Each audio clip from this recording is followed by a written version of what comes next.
નમસ્કાર, મારું નામ રાજુભાઈ જોશી છે. હું ગવર્મેન્ટ હાઈસ્કૂલમાં પ્રિન્સિપાલ તરીકે જોબ કરું છું અને છેલ્લા લગભગ 12 વર્ષથી આજે ફિસ્યુલા અને પાઇલ્સ એની બીમારીથી શિયાળામાં અને એવી રીતે પરેશાન થતો હતો. પછી 2 વર્ષ પહેલાં મારા એક રિલેટિવનું ડૉક્ટર જય માકડિયા એમના ગ્રીન લાઈફ હોસ્પિટલની અંદર એમણે કરેલું અને એ 12 વર્ષની અંદર ઓછામાં ઓછા 8 ડૉક્ટર્સની એડવાઇસ મેં લીધી. લગભગ નહીં તો મેં 40,000 થી 50,000 રૂપિયાની દવાઓ અને ઓઇન્ટમેન્ટનો પણ મેં એમાં ખૂબ ઉપયોગ કર્યો. પણ થોડો ટાઈમ માટે રિલેક્સ ફીલ આવે, પણ પછી ફરીથી પાછું જ્યારે શિયાળાનો સમય શરૂ થાય એટલે એ સમસ્યા શરૂ થતી હતી. અને લાસ્ટ ડિસેમ્બર માસમાં મારા પાઇલ્સ છે એ ફિસ્યુલામાં અજાણતા કન્વર્ટ થઈ ગયા અને પછી એની જે મેં પીડા 3 મહિના સહન કરી અને ત્યાર પછી મને અમારા જે રિલેટિવ છે મળ્યા અને એમણે મને આ ગ્રીન લાઈફ હોસ્પિટલ અને ડૉક્ટર જય માકડિયા એમની સજેશન આપ્યું. પછી મેં એમની સાથે એક સિટિંગ કર્યું અને પછી એમના જે કમ્પેશનેટ બિહેવિયરથી એમણે જે મને ગાઈડ કર્યું અને એમણે મને જે સજેશન કર્યું કે આખી આ પ્રોસેસર આ હોય છે.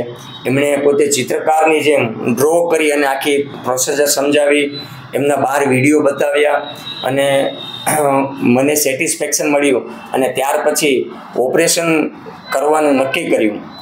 ઓપરેશન કરતાં પહેલાં પણ મેં મારા સ્ટુડન્ટ, મારા વિદ્યાર્થી કે જેમણે મને એવી ઓફર કરી કે સર તમને ફ્રીમાં ઓપરેશન કરી દઈશ તમારી, અને આમ બી એમની પાસે જ્યારે પણ હું જાઉં ત્યારે એ મારી પાસે પેમેન્ટ લઈ શકતા નથી કારણ કે મારા વિદ્યાર્થી છે. એમને પાસે મારા સાસુને લઈ ગયો, મારા મધરને લઈ ગયો, મારું ફેમિલી ડૉક્ટર જેવું છે. પણ એમણે મને એ જ સજેસ્ટ કર્યું કે સાહેબ આ ઓપરેશન તો મારાથી થઈ જશે, પણ હું માત્ર ને માત્ર MS સર્જન છું. આ ઓપરેશન કરીશ ને હું તો તમારી જે રિંગ છે, જે ટોયલેટનો કંટ્રોલ છે, એની કોઈ મારી પેલી નથી એમ. તો મેં કીધું એના માટે મારે શું કરવું? એમણે મને બીજા 2 ડૉક્ટર સજેસ્ટ કર્યા, જેમાં એક ખૂબ ખ્યાતનામ ડૉક્ટર, નામ ના લેતા, એમનું પણ સજેશન કર્યું.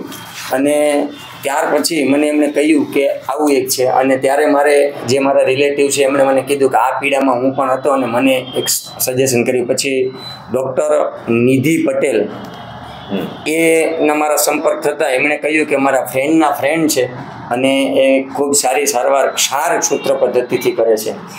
એટલે ક્ષાર સૂત્રથી જે અમારા રિલેટિવ છે એમણે પણ કરાવેલું, એમને મળ્યો તો એમણે મને થોડો ગભરાટ મહેસૂસ કરાવ્યો.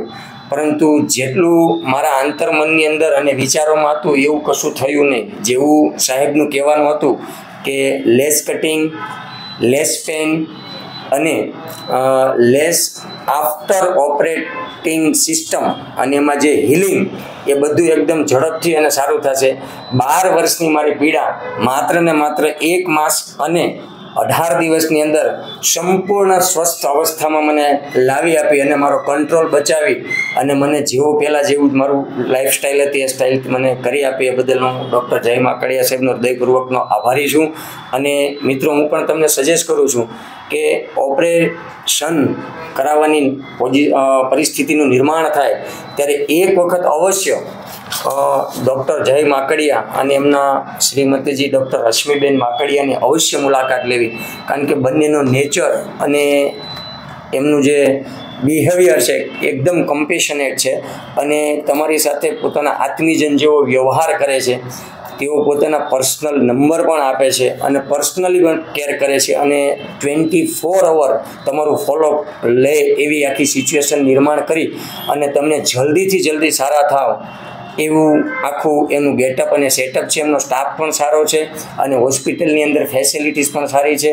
અને આફ્ટર ઓપરેશન આફ્ટર પેમેન્ટ, મૂળ મુદ્દો વાત તો એ છે કે આફ્ટર પેમેન્ટ પૈસા આપી દીધા પછી જે લોકો આપણી કેર કરે છે ને એ કેર મારા જીવન દરમિયાન મેં આ એકમાત્ર ડૉક્ટર જય માકડિયાની અંદર જોઈ છે અને ખૂબ સારી રીતે મારું સફળ ઓપરેશન કર્યું છે. બદલ એમનો ખૂબ ખૂબ આભાર માનું છું. અને મિત્રો, મારું એક સજેશન છે, અંગત મંતવ્ય છે કે એક વખત અવશ્ય ને અવશ્ય મુલાકાત લેવી. કારણ કે આયુર્વેદ છે અને એલોપેથી છે, જેમાં તમે બિલીવ કરતા હોય એમાં, પણ એક વખત આ વસ્તુ જાણી જોઈ અને પછી આગળ પગલાં ભરવા એવું મારું અંગત મંતવ્ય છે. નમસ્કાર, Hariom. We have taken so many videos. આપણે અત્યાર સુધી બહુ બધા પેશન્ટના વિડીયો લીધા. આ પહેલો વિડીયો છે કે જેમાં શરૂઆત પેશન્ટે કરી. એટલે ઇઝ અ ગ્રેટ ઓરેટર. બહુ બધા ક્વેશ્ચન્સ હતા. પણ મારે અત્યાર સુધી બહુ બધા પેશન્ટ લીધા. પહેલું એવું થયું કે હજી હું ચાલુ કરું એના કરતા લેટ મી, મેં કીધું લેટ હિમ સ્પીક. એટલે ઇઝ ઓલવેઝ બધું અત્યારે ચાલુ જ છે, અમે આ ચાલુ જ રાખ્યું છે. એટલે બધા જ પોઈન્ટ્સ એમને ડિટેલમાં લીધા. I like to add few points on clinical basis. MRI એમનો બબલું લે. સી રાજુભાઈને મલ્ટિપલ ટ્રેક હતી અને ક્રોનિક ફિસ્ચ્યુલા હતું. એટલે જનરલી જો કન્વેન્શનલ પદ્ધતિથી આપણે જઈએ, કન્વેન્શનલ પદ્ધતિ જો હું ક્ષારસૂત્રમાં ગયો હોત, ઇટ્સ ઓકે, ના એમ જ રાખો. એ તો એનો સ્ક્રીનશોટ લઈ લેશે પછી, જેને પણ કોઈને પણ સર્જનને કે કોઈને જોવું હોય તો. હવે કન્વેન્શનલ ક્ષારસૂત્ર પદ્ધતિ, ઇટ્સ ઓકે બબલું, ચાલે. કન્વેન્શનલ ક્ષારસૂત્ર પદ્ધતિ કરીએ તો આ ઓછામાં ઓછું 2-3 મહિના ચાલે. મલ્ટિપલ ક્ષારસૂત્ર સેટિંગ્સ હોય. એટલે તમે જે સાંભળ્યું હતું કે ભાઈ ક્ષારસૂત્રમાં બહુ દુખે, કદાચ કોઈ કીધું હશે. કારણ કે જ્યાં સુધી હું સમજુ છું ત્યાં સુધી તમે આમાં PhD કરીને આવ્યા હતા મારી પાસે, અને મને મળ્યા પછી પણ ઘણી PhD કરી. આઈ ડોન્ટ રેકમેન્ડ ઇટ, પણ હંમેશા પેશન્ટને બધા ક્લેરિફિકેશન્સ હોવા જોઈએ એવું મારું સખતપણે માનવું છે. અને જ્યાં સુધી અમને એમ લાગે કે પેશન્ટને ક્વેશ્ચન્સ ક્વેરીઝ હજી રહ્યા છે તો અમે સામેથી કહીએ કે ના, તમારા બધા પ્રશ્નો સોલ્વ થઈ જાય પછી જ તમે ઓપરેટ કરાવો. પણ આઈ ઓલવેઝ બિલીવ, જેમ કે મારી આજે જ ડેન્ટલ ટ્રીટમેન્ટ હતી તો મને એકવાર ડેન્ટિસ્ટ ઉપર ભરોસો હોય ને પછી હું કાંઈ જોતો નથી હોતો. પણ જ્યાં સુધી ભરોસો ના હોય, મગજ ક્લિયર હોવું જોઈએ.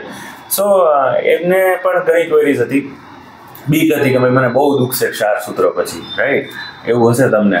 એટલે મેં ત્યારે કીધું હતું કે ના, આપણે એક જ ક્ષારસૂત્રમાં કરશું. છેલ્લા 2 વર્ષથી we are not doing multiple ક્ષારસૂત્ર બિકોઝ એનાટોમિકલ ડિસેક્શન સાથે કરતા હોય છે.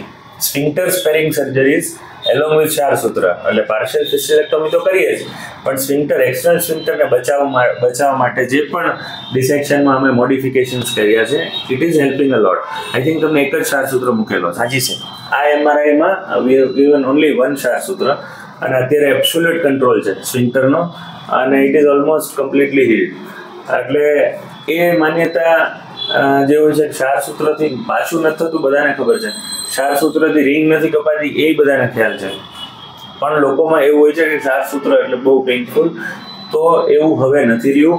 દેર are multiple modifications in surgical techniques, જેથી કરીને ક્ષારસૂત્રનો મૂળ હેતુ એ છે કે ગ્રંથિને બાળવી, અને પછી બહાર જે લઈ આવવામાં જે વાર લાગતી હતી તો ગ્રંથિને વાળવાનું આપણે એ જ રાખીએ છીએ. પણ એક્સટર્નલ સ્ફિન્ક્ટર એટલે બહારનો જે માંસપેશી છે એને બચાવીને જો આપણે થઈ શકતું હોય તો that's what we are doing, અને એના હિસાબે જ એમને એક સિંગલ સેટિંગમાં થઈ જાય.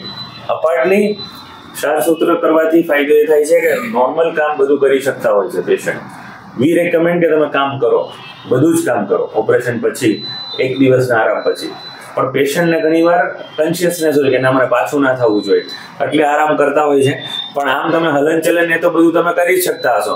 અને ડ્રેસિંગ એ એવું નથી જરૂરી કે અહીંયા ઘણા પેશન્ટ્સમાં 10-20 દિવસ સુધી ડોક્ટરને ત્યાં જઈને ડ્રેસિંગ કરવાનું હોય. એ આઈ થિંક તમને અમે સમજાવી દીધેલું હતું, વિડીયો પણ બનાવીને. એટલે અમે જનરલી પેશન્ટને પોસ્ટ ઓપરેટિવ વિડીયો બનાવીને આપતા હોય છે, જેથી કરીને પેશન્ટના સગાએ જોઈને શીખી શકે. અમે તો ચોક ને ડસ્ટર વાપરી ડિલિવરી ઇન્જેક્શન લીધું હાથમાં. પણ આવું પ્રેક્ટિકલી થોડા ઘરગથ્થુ ઉપચાર કરીએ કે વિડીયો બનાવીએ અને શીખવાડીએ, એટલે ઇટ્સ ઓલ ફાઇન. પણ એ કવર્ડ ઓલમોસ્ટ ઓલ ડિટેલ્સ. કદાચ જેમ કે આ લેસ પેઇન, લેસ કટિંગ, એ કોઈ મેડિકલ ફિલ્ડના માણસ બે તો મારા એવા મિત્રો છે કે સાહેબ હું તમને કહું કે એમણે લગભગ 3 વાર ઓપરેશન કરાવ્યું છે. એક મારા મિત્ર છે, એમને તો પેલું તમે જે સ્ફિન્ક્ટર કયો થઈ ગયો છે, એનો જે કંટ્રોલ છે એ ગુમાવી દીધો છે ને, અને એની ઉંમર મારા કરતાં પણ 4-5 વર્ષ નાની છે. એની જે પરિસ્થિતિ છે એ જોઈને હું ઓપરેશન કરવા માટે રાજી નહોતો થતો. પણ મારા જે તમારા પૂર્વ પેશન્ટ અને મારા રિલેટિવ હતા એમણે મને આખી આ પ્રોસેસ ત્યાં જ ઘરે 50% સમજાવી. અને પછી પણ એમને પાછું આ કીધું કે દર વખતે કાપશે ને ખેંચશે ને દુખશે. જૂના જે પેશન્ટ હતા એમના જૂના પેશન્ટ. પછી ત્યાર પછી તમારી પાસે રૂબરૂ આવતા તમે જે કીધું કે સિંગલ સિટિંગમાં અને 1 ડેમાં અને સાંજે 6 બપોરે 11 11:30 વાગે મારું ઓપરેટ થઈ ગયું અને તમે મને સાંજે 5 વાગે કીધું પગ હલવા માંડ્યા હોય તો ભાગો. બેસાડીને રજા આપી હતી. એટલે એ બહુ સારી બાબત છે. અને જ્યારે આપણે આવું પેલા કહીએ ત્યારે જે વધારે કોન્શિયસ પેશન્ટ હોય તમારે એને ત્યારે એવું લાગે કે સાહેબ બપ્પા મારે છે. પણ એનું કારણ છે તમારા એમએસ ને આના સ્પેશિયાલિસ્ટોના 8 જણને મળીને આવ્યો હતો પણ ક્યાંય સેટિસ્ફેક્શન થતું નહોતું એમ. પણ પછી તમે જે મને આ ડ્રો કરીને આખું જે આખી પ્રોસેસ 12 વિડીયોથી જે બતાવીને મને તમારી સ્ક્રીનમાં પણ બતાવીને જે આખું મને શું કહેવાય કન્વિન્સ કર્યું, એ તમારું કન્વિન્સિંગ પાવર પણ ખરેખર અભિનંદનને પાત્ર છે. પણ જેટલું તમે બોલ્યું એટલું જ કર્યું એમ. અને જે ટ્રીટમેન્ટમાં ઓલમોસ્ટ ટાઈમ ડ્યુરેશન એ જ રહ્યું બરાબર. એમાં હું લાસ્ટ લગભગ 20 દિવસથી તો મારી જોબ પણ શરૂ થઈ ગઈ છે. બધા જાણે છે કે 9 જૂનથી શાળાઓ શરૂ થઈ ગઈ અને મેં 9 જૂનથી જ મારી શાળા રેગ્યુલર જોઈન્ટ કરી શક્યો છું. એટલે એ પણ તમારો ખૂબ ખૂબ આભારી છું, કારણ કે એ પાર્ટ છે ઇન્કમનો. કારણ કે 2 મહિના પછી બેડમાં રહું અને 2 મહિના સુધી ઇન્કમ બંધ રહે તો એ પણ અને જરૂર નથી. In short very less invasive treatment છે બધી. અને if patient is fine, patient is cooperative તો 2 થી 3 દિવસ પછી કામ કરી શકે. Again it depends. Very rarely એવા ફિસ્ટુલા હોય છે કે જેમાં અમારે અહીંયા પણ ડ્રેસિંગ કરવું પડે, પણ એ બધા બહુ વધારે પડતા એક્સક્લુઝિવલી ફેલાયેલા હોય તોની વાત છે. આમના કેસમાં હારેનલ હતું પણ ઇટ વોઝ ઓલ ફાઇન.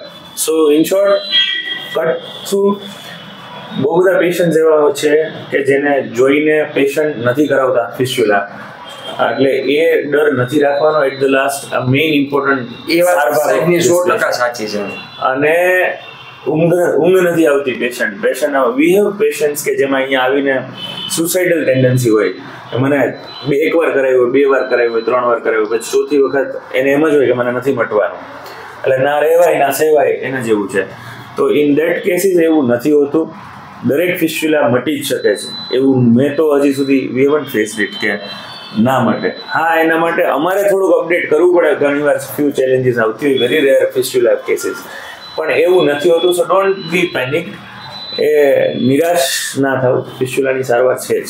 ગમે એવા આગ્રહ હોય, ગમે એટલી વાર રિકરન્સ થયેલું હોય. Okay, thank you.